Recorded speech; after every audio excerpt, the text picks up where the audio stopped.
actors just need to focus more on like, what are we capable of? What can we do? What is within our control?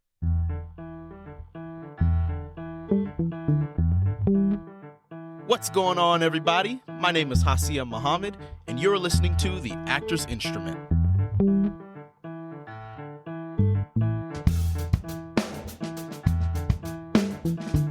Okay, actors, there's only but so much in our control, right? We don't control who our parents are, how much money we're born into, or if we have to stand on apple boxes like Tom Cruise so that we're the right height for our co-stars. But there is a host of other things that are within our control, and it is our job to make sure we capitalize on all of them. And to help us better understand what those things are that can help us break through the noise, I'm joined today by one of Broadway's most accomplished casting directors, Tara Rubin. Tara's office has cast Mamma Mia, Jersey Boys, Les Mis, Phantom of the Opera, Aladdin, and many, many other Broadway and regional theater productions. With a resume that long, I'd say that Tara knows a thing or two about how actors can do the doables. Tara, again, thank you so much for joining me. Like you said, I know our calendars get a little crazy, and I'm so grateful you've carved out some time this morning. And congratulations on the Wiz. It looks like it's going to be incredible. I'm so excited about it. I'm not sure I've been quite this excited about a project in a long time. I was able to go down and see it in Baltimore on Sunday, Hmm. and it's just magnificent. So glad to hear that. That's not something I was particularly expecting you to say, like, because you work on so many amazing projects. What is it about the Wiz? No spoilers, of course. But is there anything that you can give us a little, taste of that makes you feel that way? Yes, I think I feel that way because I hadn't worked with this team um, as a group. It's the first time Jaqual Knight's choreographing for Broadway. Um, I had never worked with Amber Ruffin, and then, last but certainly the mightiest of all, Shelley Williams, who is such a in addition to being, such a great artist and director, she's a an incredible leader and, leads with empathy and strength. And it's quite unlike many things I've worked on recently. So I think those are the reasons why it was so special to me. And also knowing that we were bringing back the first Broadway revival. Yeah, yeah, yeah. Of a classic, man. Hmm. Wow, I'm so glad to hear that. And I think that what you just described of the director is what we need on Broadway, right? We need something a little different. We need something more refreshed. And there have been a certain I guess we could say group of people who have really had a, stranglehold on the Broadway scene. And so yeah, I'm excited to see some new faces as well. And I would also venture to say that Shelley isn't alone in leading a new style of directing. You mentioned all the other great projects that we're working on right now, and we're working with some extraordinary artists who, you feel like, how did I end up here? It's so great. It's so amazing. Um, and I do see amongst this generation, Shelley, and maybe even a bit younger than her, um, an effort to bring humanity into the direction and into the rehearsal room and the creation of a project. And it's beautiful actually to observe it and to be and experience it. A big goal of mine is that I want to help empower actors, across the board. And I think the elephant in the room is that this industry is unstable, it's unpredictable, highly competitive. Part of that highly competitiveness is that it's oversaturated. Um, and so I think, it's safe to say that it's just hard, right? And that goes without saying. And typically I don't like to harp on how hard it is to make it as an actor because I do feel like it goes without saying. Um, but for today's conversation, I love to focus on how actors can break through the noise, like that, the kind of focus on the breakthrough. Because again, I mean, you've had such an incredible career. so far, and I'm sure you've seen many of these breakthroughs over the years, and I'm sure you've been a part of them, and you've discovered many actors that we've all come to know and love. And so to start, what other, place than the beginning, how did you get into casting? Sure. I started as an assistant at Johnson Lift Casting, and they were a team of casting directors who worked with Andrew Lloyd Webber and Cameron Mackintosh, and they cast Phantom of the Opera and Les Mis, Cats, Sunset Boulevard. They had also been quite active in television prior to my working there, and had done some series for ABC and CBS. And they also did a lot of the great British plays that came over in the 80s from London. Uh, Amadeus, they did the American casting for some plays like that. Equus. So I was an assistant there, and then ended up, and I continued to work there for 15 years before I started my own company. So I had a chance to learn a couple of great things. I learned how to juggle multiple projects and um, treat each one like it's the only project you're working on, um, and how to maintain long running shows. That was something that I learned working there, or something that I had to do while I was there, very all the time.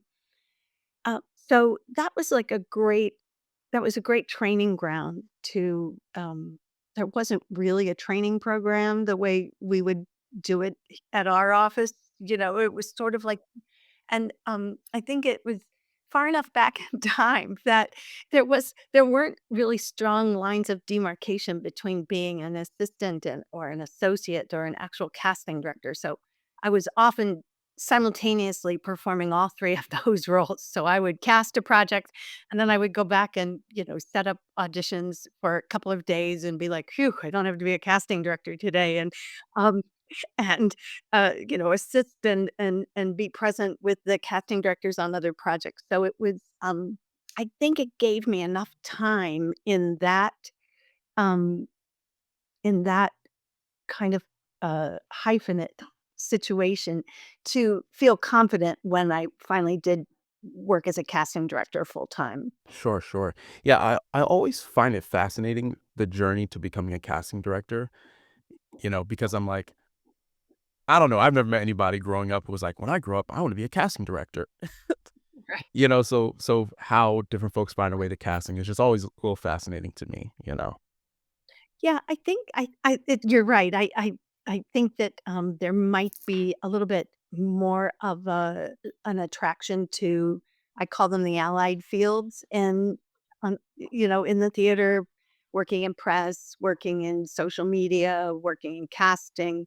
Um, I always say the theater welcomes every skill. So if you're an accountant, you can be work in company management. And if you love the theater, we will probably be able to find a job for you in the theater, Right, right, yeah.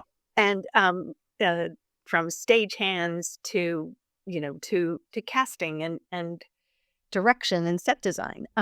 So I think a lot of us, especially in my generation, grew up thinking that the entree to the theater was as an actor. And if you loved the theater, you either wrote plays or you acted in them or you directed them or designed them. But there wasn't very much education or information about any of the other fields in the theater. So I think now we have young people coming to us as interns from different colleges, and they are kind of on a casting path. And there are um, training programs through the Casting Society that allow training in that help with training in film and television casting assistant, being a casting assistant in film and television. So there is a little more focus and entree than there has been in the past. Okay, okay, well, that's good, that's good for those folks. So, I think that there is a feeling, uh, along the topic of breaking through the noise. I think there's a feeling of the old guard just won't leave as far as actors are concerned. right? We're competing with stars often, right? And it's like, oh my goodness, how could I possibly be cast in such and such a show? They're just going to make straight offers, or, it's just going to go to stars, celebrities. What is your process for discovering new talent? Because to some degree, like that just can't always be true, or else we would never, like it would just be impossible to keep the ball rolling over the years. So how do you discover new actors? It's such a good question, and I always feel a little sad to hear that actors feel that way because in reality, we are constantly seeking new talent and seeking new faces. I don't think that there's a, a sh- I don't think that we have cast an original Broadway an original company of a Broadway musical without including someone who either came to the Equity Dance Call or the EPA or the Equity Singer Call. Someone from those auditions almost always, continues through the casting process and becomes a cast member. And as far as maintaining shows goes, we could not maintain Phantom of the Opera for 35 years um, without having equity calls and open calls all over the country. And for our last couple of casting assignments at Phantom of the Opera, it was kind of on the tails of the pandemic, and we reviewed 3,000 tapes. Um, so the door is open, and I think if you're an early career actor and you're focusing on being the star or the lead of an original Broadway show, there might be frustration in that because there will be pressure on us to find either Broadway names or, names that box office, they call them, box office names. But there could very well be a role for you as an understudy, as an ensemble member, as a replacement. And so um, I think focusing on the possibility of being a part of it. Maybe it's not your turn until it's the national tour, or maybe you will get a call from us a year after your original audition, and we're looking to recast that part. Um, so we are always looking. We come back from open calls, from equity calls, in a state of tremendous frustration when only 17 equity members come to an EPA or 30 equity members were there for the entire day. It would be an awesome opportunity to sing for us, and maybe that day you're not appropriate for what we're casting, but we certainly aren't going to waste the experience. We're going to go back to the office and say, you should see this person, hey, you who's casting the Wiz, or hey, you who's casting the Heart of Rock and Roll. This guy plays the guitar and he's so cute. You should try to see him. Um, so there's that tremendous amount of an exchange of ideas and the talent that we're seeing in our company. Okay, so I love where you just took this, right? Let's talk about the EPA. I know that there's a sentiment, a feeling amongst actors that EPAs are a waste of time. And I'm just gonna be like frank, like that's how people feel. Um, and I don't think it's because anybody wants to feel that way. I think that there's information out there that has said, oh, well, equity requires for these auditions to be held. They may not be casting. There are roles that are like you could audition for a show, and most of the roles are cast, so the roles that you're really interested in are already cast. And so it doesn't feel like that equal opportunity. You're walking in the door feeling like, oh, well, shoot, they already cast it, and now the open call is being held because they just have to. I just want to ask you, how could we possibly have already cast an entire Broadway musical before we held those auditions? We would have had to have made a phone call and offered every role. It's impossible. So yes, as I said before, if your focus is on being the lead in an original Broadway show, then it might be frustrating that Mhm. you go to the EPA and you're not cast as the lead. But going to the EPA is the only way we get to meet you in some cases. Yeah. And so isn't that first um if you can focus on the steps involved in creating a career and building a career, that's a good solid step that you took that day. Yeah. You know, you met Peter Van Dam, you met Olivia Page West, you met somebody in our office who is seeking and actively casting a specific project. So I think I don't know what I need to do to No. kind of dispel that feeling Yeah. that everything is already cast and you don't and that it's, that that there's that there's no value in an actual experience that you can have. Like, I don't know how the world could go around if we all said, "Well, there's everything's already been done. There's no need for me to take any step that I actually can take." Yeah. No, You well, know? I mean, It's a doable thing to do that day, you know? I'm so glad that you're saying this, and I hope that a lot of people listen to this and hear you say this and hear you say, like, "No, go to these EPAs, it's worth it." I was literally at an EPA yesterday, and I will say, I think that, in my opinion, there are actors who aren't strategic with the open calls, right? They'll just sign up for everything or show up for everything. Um, for example, the show I went in for yesterday, I saw the breakdown, and I reached out to my reps. And I said, "Hey, I saw this breakdown." Um, it was the roles seemed very open in terms of age, gender, etc. So I was like, I don't know what the vision is. I don't know if there's a place for me here, but I think there could be.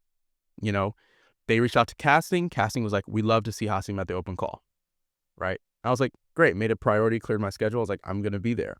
There's this strategy of just throwing a splattering, on the wall, showing up at 6 a.m. and just doing that over and over and over again for random shows. And I'm like, listen, you could probably be a little bit more targeted in your approach, you know?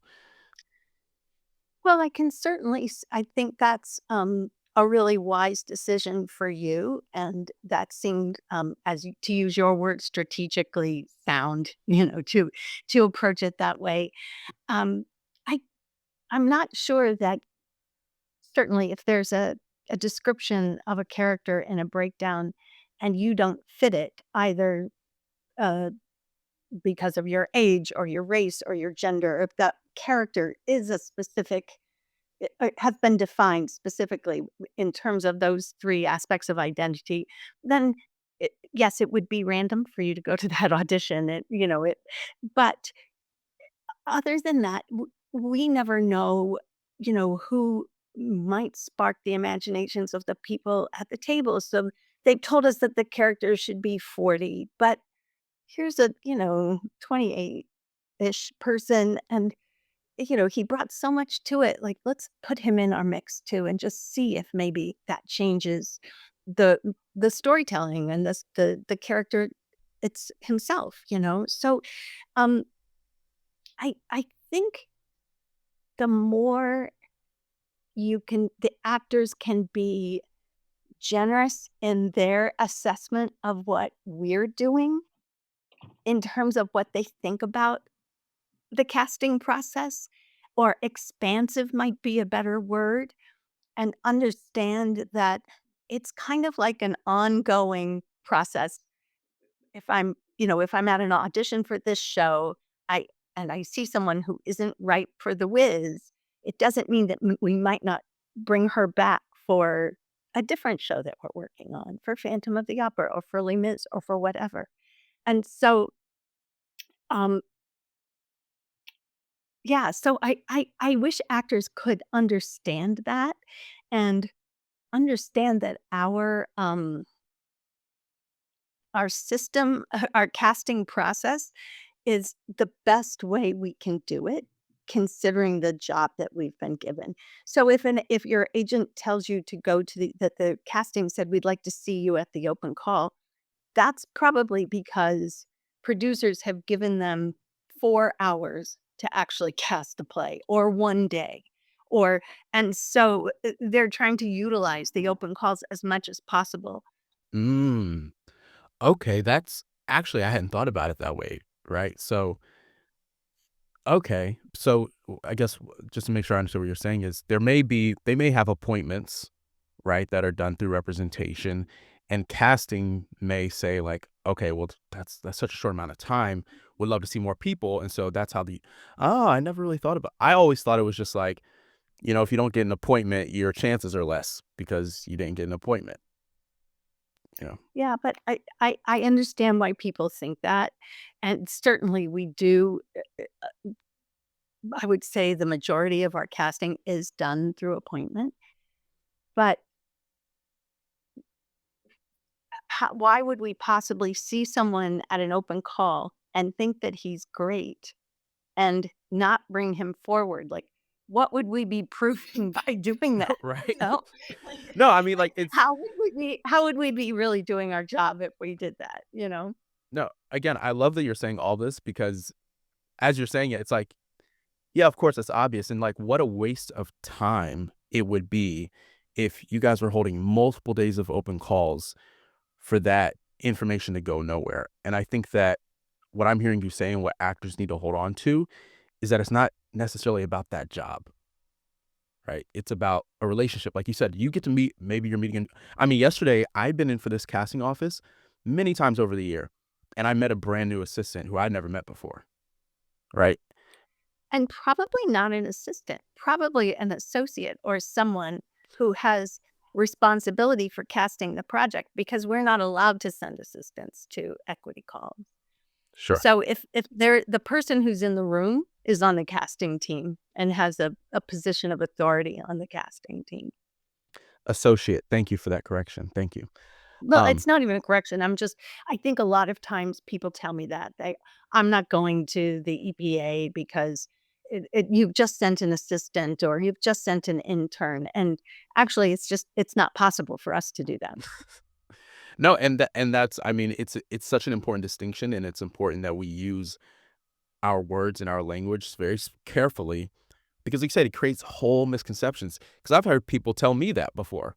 They're like, "Oh, well, it's just gonna be an assistant," and lo and behold, like you just said, it's not possible. It's like not even a reality that that exists. I mean, the person who's sitting there may be an assistant on some projects, but if she's at the EPA or at the Equity Singers Call, she's on the project. She's casting it.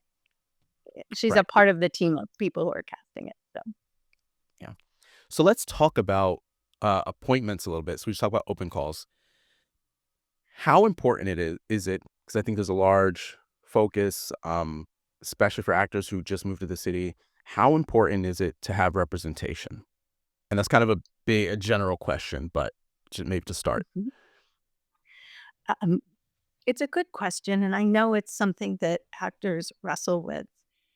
Um, I would say that, of course, I'm focused on the theater mostly. I mean, we were working on a television series before everything shut down, but the center of our work is theater, and so for us, having an agent is less important because of all the other points of access that we have in casting for the theater.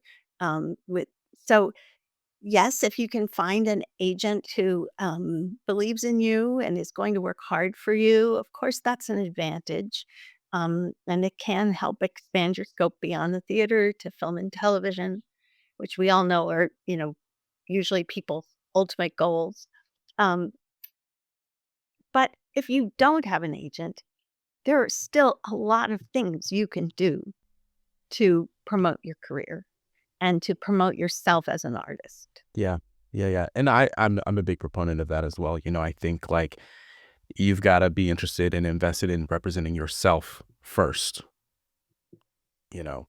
And it's also, I found in my journey with acquiring representation, well, I signed with my agents from Showcase, but my manager, that was me reaching out to them. And I think that a big part of what made that relationship work, they told me, was that I was a self-starter and they weren't coming on to like, pull somebody through their career. It was like, oh, if you have a clear vision of where you want to be. We feel like we could, we could work together to help you get there. And so it becomes more of a relationship. Whereas I feel like a lot of actors are very passive in their relationship with their reps. They sign with someone and then they just sit back. And here you're saying, you're like, there's so many points of entry. Like you can get in front of us without them. Don't sit around. And a lot of times your agents have 200 other clients they're worried about. Right, right. Do you have any audition like do's or don'ts?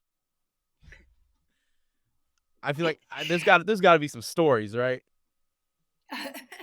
Oh, yeah, there's some stories. Um, it's not even so much that I have do's and don'ts, but I can share with you what I've seen be really successful, and what I've seen that hasn't been so successful. So everyone has a bad day. None of us want to be judged by our worst day. We want to be judged by our best days and our most consistently best days, right? So I think when actors think, "Oh, I didn't do a good audition that day," letting that go is the best thing you can do because you didn't necessarily break a rule by not doing your best. You just didn't do your best that day. So let that go. Go on to the next audition. And um, but I do notice that. Well, it's clear when people are prepared and focused, and um, so I I was talking to some people yesterday on a panel, and there's this Arthur Ashe quote that a component of success is self confidence, and a component of self confidence is preparation. And so I think that kind of applies to everything we do in life, doesn't it? Like we all know how we feel when we are not as prepared as we could have been and then we didn't do well because then we feel like we had a kind of missed opportunity. But if we are prepared and we did our best and it doesn't go forward, there are there are 2 positive, as of those 3 things, being prepared, doing your audition, and the outcome, at least 2 of them were good. Right, you did your prep and you did a good audition, and you did your audition. So being prepared, I think, is a big do for me. Just if you can't be as prepared as you want to be, let us know in advance. I could only learn 1 song because I work 2 jobs, and I that's all I could do. It's not the best, but at least we know in advance, and we can kind of help people understand that. Um, you can ask us questions in advance. Can I can I bring this down a half step because it doesn't really quite suit me, or I need to sing it up a half step, or whatever it is, and we'll give you an answer. It may not be the answer that you want to hear. No, the composer does not want us to change the key, or sure, try it. We'll try it. And we'll see what happens in the room and see if they feel like it. That works for them. So there are a lot of questions and things that you can do to help be prepared and do a good audition. And as far as don't I wouldn't I I honestly don't really look at it that way. I think sometimes, making a decision to be impressive or making a decision to do some do something in the audition room that will leave a lasting impression, even though it's extraneous to the actual audition, like those types of things, I prefer not to, making a decision for a decision's sake rather, or a choice because it's outrageous or it's, clever, but it's not really a good choice Sure. for the story that you're telling. Yeah. I'd rather people avoid those types of things. I'm pretty easygoing, like, I can't think of very many actors who have ever done anything in the room that have, like, kept me from ever everybody has a bad day. So Yeah. No, that's comforting to hear. We all can't be 100% every day. You know, I remember one time I had this audition. Um, I won't say the theater, but it was a big project, and I was very excited. And they sent over the sides, and it's like 10 pages and 4 different characters, varying ages. So lot of prep to be done. So, I'm doing my work or whatever, and it's so much material and there's so much change. And this was a few years ago, and I've only been out of school for 5 years now. Um, but I'm doing the work, and I'm like, okay, I feel good about it. And then there was a movement call, so you could be invited to a movement call afterwards, and I'm like, well, I'm gonna kill that. Like that's my bread and butter. I was like, if I can get to the movement call, like I'm great. So I go in, and the casting director is like, all right, choose which two out of the four you want to do. And my brain just like short circuited. I was like, oh no. And I think that it was maybe just pressure I put on myself, right? And what because I had learned the material in a certain order and I'd rehearsed in a certain way. And then when that changed, I was just like, it was horrible. I did not do a good job. I did not admittedly, it was terrible. I walked out and I was like, that was one of my worst auditions ever, and I didn't get invited to the movement call, and I was like, ugh. But like you said, like, it's just a day, it's one moment, and I've been back in for The Office. It's not like, I haven't been blackballed because, like, you know That right, right. And I think that probably like I know you're an incredibly talented and intelligent person and you can turn that into a learning experience which is like in my prep I need to have a flexibility. I need to have, when I because the reason we sent you 4 characters is because we're not sure yet exactly how the roles are going to be assigned and exactly what the composition of the company is going to be. And rather than have the director say to you, "Do you have this character?" and you say no, or I have to take it out in the hallway and prepare it on the spot, we'd rather have you at least be ready for anything that you might be asked to do while you're in the room. Yeah. And And so and oftentimes, you don't have an opportunity to prepare it all to present it all. But and maybe I'm really old-fashioned and this is a terrible thing to say, but, like, preparing for an audition is an opportunity. Like, that's part of your career. That's part of your work. And so, you know, getting to do, some scenes from a Terrence McNally play or a, whatever play it is, a Lorraine Hansberry play or what, Yeah, yeah. it's like you got to do that. You now that's part of what you know. Now Yeah. that's part of who you are, as an A artist. And so 100%. I think that's a helpful way to look at it too. Yeah, and in the moment, I was really frustrated, but you're right, I learned a lot. Now, if there's multiple sides, I practice them out of order, I rehearse out of order, and I rehearse with my reader in different parts of the room. Because that's also happened when you go in, you're like, you rehearse the whole thing as if your reader was on your right, and you walk in and they're sitting on the left, and you're like, Right. And in "Oh." rehearsal, all those things are going to happen. Yep, yep, and If you're on set, all those things are going to happen in a compressed amount of time. yeah, And so, it's really a helpful skill, yeah, to be able to do what you're describing. for sure, and, sometimes, admittedly, to do and I think another part where you're saying, again, that preparation, the confidence, I've also gone into rooms, and I'm sure every casting director is different, I'm sure there are many opinions on this, but there have been times where maybe it was a short turnaround and, I rehearsed it a very certain way, and if I walk in and the space doesn't look how I rehearsed it, I'll change the space, so that I can get back into that zone where I feel confident because it's like, if if I don't have that, then everything else is going to suffer, and so I'd rather, like yesterday, the EPI I went to, the character was drawing on like they have pinned something up and they're drawing on it. Well, there's not like a whiteboard in the audition room, right? So I was like, I'm going to go in and whichever wall is closest to the team, I was like, I'm drawing on that wall. Like I had like the mental prep so that when I walked into space, I was like, oh, that's it versus fumbling around and yeah. You did it doable.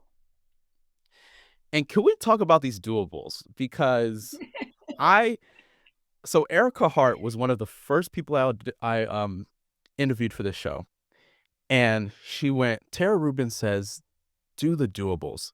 And as soon as she said that, I was like, I have to see if Tara will come on the show to talk about this. Because I feel like I've heard different versions of this over the years. I've never heard that specifically, and yeah, so I'll just let you say what that means to you. Sure. The doable thing was part of my acting training, and I think for the most part, it's a way of making things active. So the doable thing is to pick up the book. The doable thing was to write on the wall in your audition. A doable thing was to whatever, walk across the room, turn your back, refuse to, put your hands on your ears and act, refuse to listen to what the person is saying to you, whatever. Those are all doable things that pair an action with an intention, pair an action um with an emotion, whatever. But I think we basically so far been talking about doables, the things that you can do. You can prepare your material with flexibility so that whatever happens in the room, the the tempo is much faster than you had prepared it or slower than you had prepared it, or the reader really is not really, giving you, the kind of emotional feedback that you expected to have, which I must say the readers that we have are brilliant. And so that would not happen at our office. We have amazing readers. But, whatever those things are, you've done all the doables possible to make have a successful audition when you get there. You maybe you read 2 other plays by that playwright, or you did a little bit of an online search about, reviews of plays that that person wrote, or that director, or that choreographer, that you did your research. Those are all doables. Those are, like, on the they're on the job description, you know? And, so that's what I mean, really. And some days it's hard to, like, identify what the doable is, Yeah, but there's always something. You can always read a play, you can always research something, you don't even have to go to a voice lesson, you can do something you did in the voice lesson before. There's always a doable, and, um so that's always been kinda like a mantra for me. If I can't cast my television series, I can reread the scripts that we haven't cast yet, yeah, and be ready when we do come back to work on that. That's what I've started to do this week as we start getting some signs that we might be going back to work. Yeah. So, it's like, well, that's a doable. I can't work with my producers. I can't work with my colleagues on it, but I can reread those scripts. I can get ready. Um, so that's all I mean. It's not very mysterious, but it's always been a kind of helpful ladder for me, yeah. or structure. I mean, but it's it's so simple and so wise at the same time, and I think a lot of what you've said in the conversation so far has been so simple, and I think that actors is so I'm a pretty simple person to see. and actors, I mean, like, understandably so, like, we're so concerned about our careers, we're so concerned about being seen in a certain light and making sure everybody thinks we're talented and that we can do this, and, and half the time we're trying to convince ourselves that we can do this, um, and I love that the wisdom is do what you can do, and I remember growing up, I was very, I guess you could say, like, academically successful, right? I didn't make a B in a class until my junior year of high school, and that's when I went off to, like, this, arts boarding school. So, it's very, like, specialized, and I kinda wasn't focused on my academics as much because I was like, I decided, I was like, "I'm gonna be an actor." Um, so I was always, like, really high achieving, da, da, da.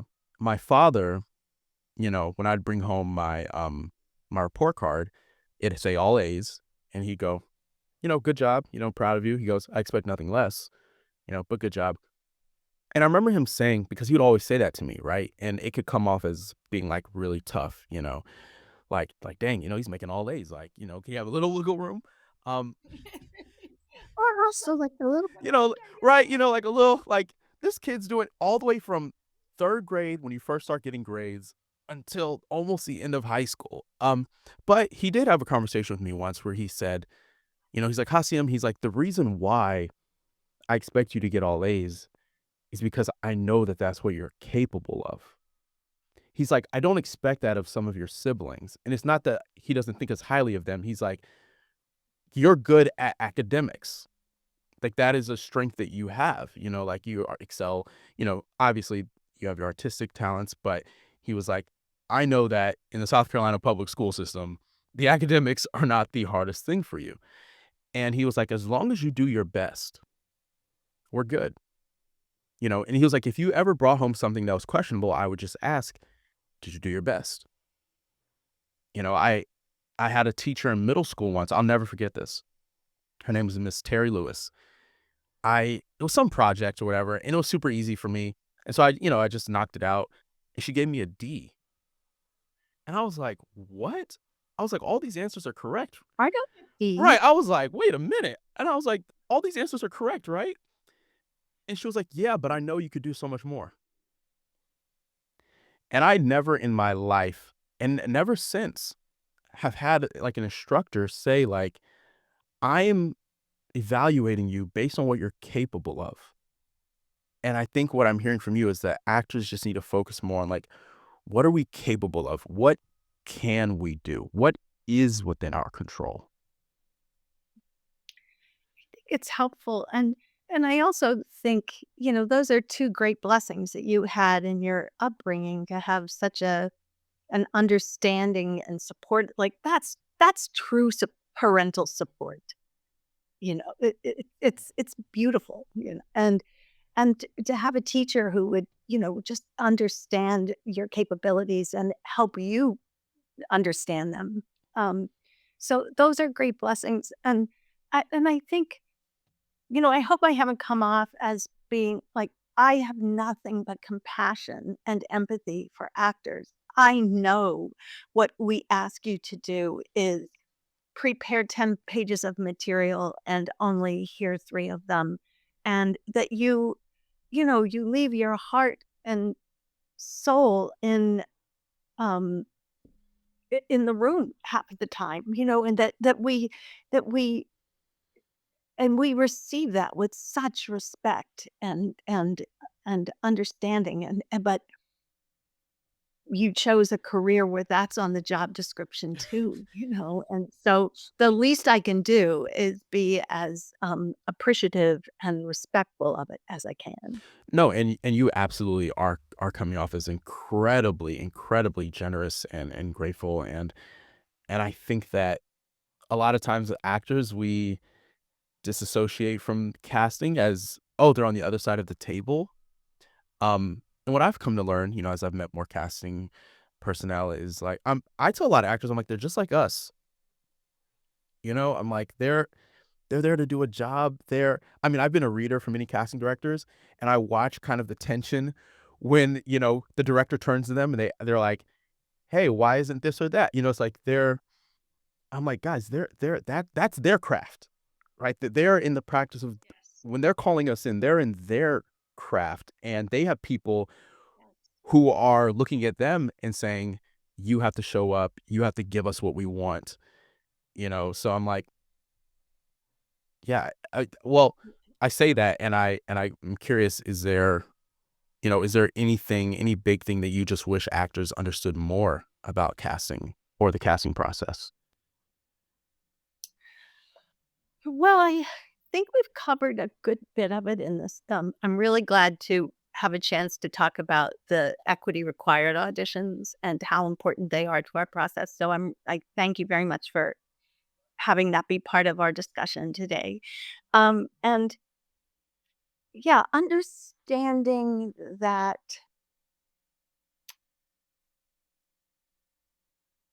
there is humanity on that other side of the table, and that our hope is that you are going to be brilliant.